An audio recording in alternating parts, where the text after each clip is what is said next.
All right, so today I'm going to do a quick review on my competition guns I shoot. Both guns clear and empty.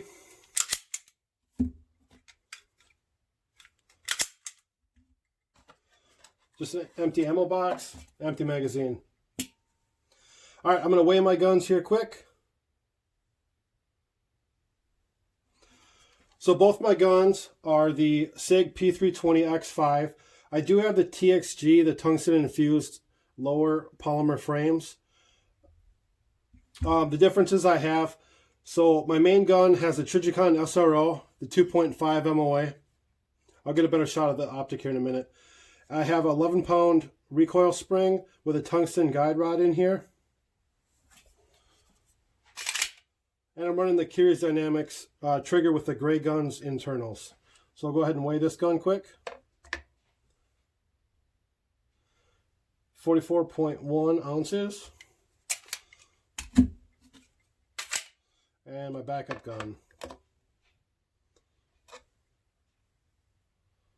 Actually, I turned it off. 41.6.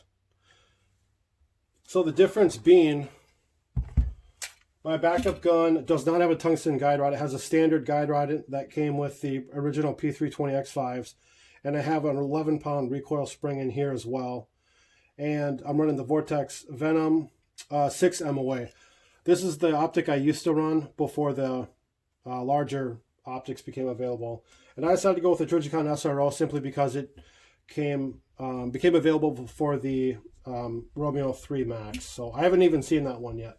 And I do run the Federal Syntech 150 grain match ammo. I found that that's the softest shooting ammo that I've been able to shoot, and it works good for me. I'm running the original P320X5 21 round standard mags that came with the SIG. I did order the Grams followers to get me +1 capacity on all my mags, and eventually I'll probably get the +2 base pads too. So got to stay at 141 millimeters. There's a 141 point something, I don't remember, but I got the mag gauge too. So these, I had to file the back of these to fit them in the mag gauge. I know some other people are having issues with that too. So I will at some point order the different +2 base pads, and that should get me 23 rounds. But right now I'm running just 21 rounds, and those loaded mag, they feed well. I don't have any issues with that. My main gun has the Curious trigger, like I said, with the Grey Guns internals. I post on social media. I'll put a link in the description. I'm getting 3.2 pounds consistently on this with a pretty short trigger. On my backup gun, I have the Grey Guns trigger that came with the kit for the internals for this one, but otherwise I'm just running the standard internals in here. So we'll do a quick, we'll try to line these up quick so you can see the difference in the optics.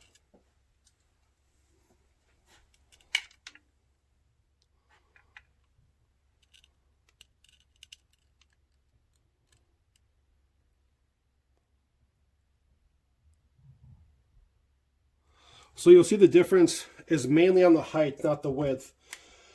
So what that does, it allows me to track the dot a lot better when I'm shooting.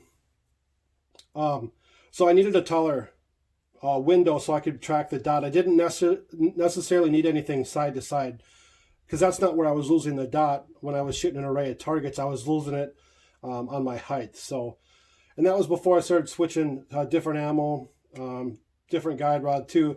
This gun came from the factory. It was pretty oversprung. And what I mean by that is when my casings were ejecting, they were hitting my optic, they were ejecting straight back. And then the gun was raising and dropping quite a bit as well too. So by going to the 11-pound recoil spring, I got the brass ejecting where I wanted it to go. And also the gun settled out too. So it stays very flat too. So I have some match video I'll put in this video.